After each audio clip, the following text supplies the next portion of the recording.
Welcome in to Texas Carpenter. In today's video, we're going to show you a foolproof way to make window stools with aprons. First, we'll start off by ripping everything at a 15-degree back bevel on the table saw. And your measurements to what you rip it at are going to be whatever the thickness of the apron is. You want that same overhang on the front and on the sides. Once we get the apron into the house, we're going to use our speed square right here, and we're going to transfer the return onto the apron. You're also going to want to take a measurement for the depth of the cut. And essentially what we're doing here is this is for when your sheetrock returns on the sides are not perfectly square. And we'll just use our knee right here, or our leg, to hold the apron into place so we can mark both sides. Our pivot point on our speed square in comparison to our line is showing that this window return is out by a couple degrees. So what we need to do is we need to take our pivot point of our speed square and take it to this back point of the start of our line that we transferred.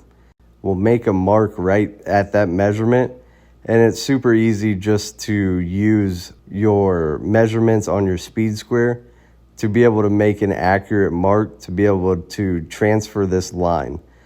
Now, whichever side the speed square at the pivot point to the degree on your line ends up on, so if it ends up on the left side or the right side, you make your mark at your measurement, and now we'll just line up our speed square, and you want to transfer that same angle to the back of the piece.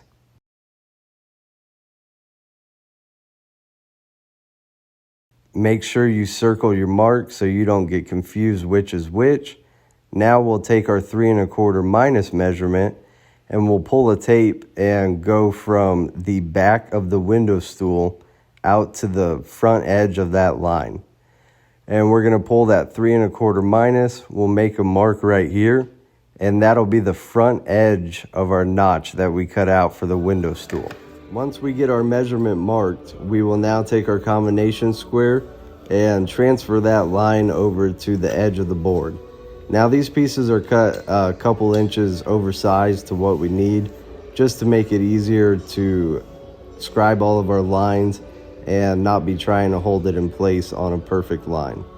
Now shown here, we have our 1 1/4 overhang from the back side of the notch to the face of the board.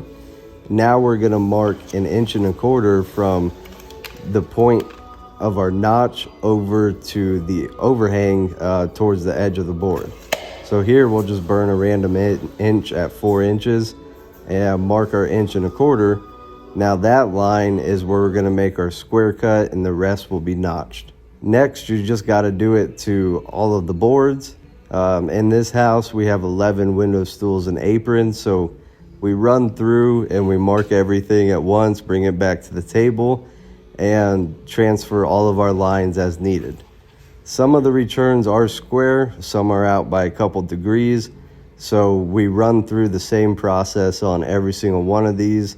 If they're square, then we'll just leave it how it is, pull the remaining measurements, and get to work. So first thing we will start doing is cutting all of our boards to size, and one of the last things we'll do is actually mess with all of the notches. Here, after we cut them to size, we'll flip the board over, and we're pulling our measurements for our apron that sits underneath. So since we have an 1 1/4 overhang on the front, now we'll be pulling the overall length of these boards and subtracting an 1 1/4, and that will be the length of our apron, and that will give us a 5/8 of an inch reveal on the front of the board as well as the right and the left. Here we're putting a very subtle 1/16 of an inch round over, and you'll do all 6 sides on these, on the top and the bottom, and it's just so you don't catch a sharp edge or anything like that. Once we go to start cutting our notches, since all of these corners have a bull nose on them, we actually like to use a Forstner bit to create the radius of that bull nose.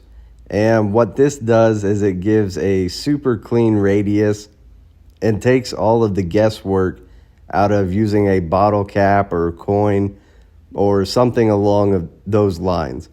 All you'll do is rinse and repeat until you have all of your radiuses cut.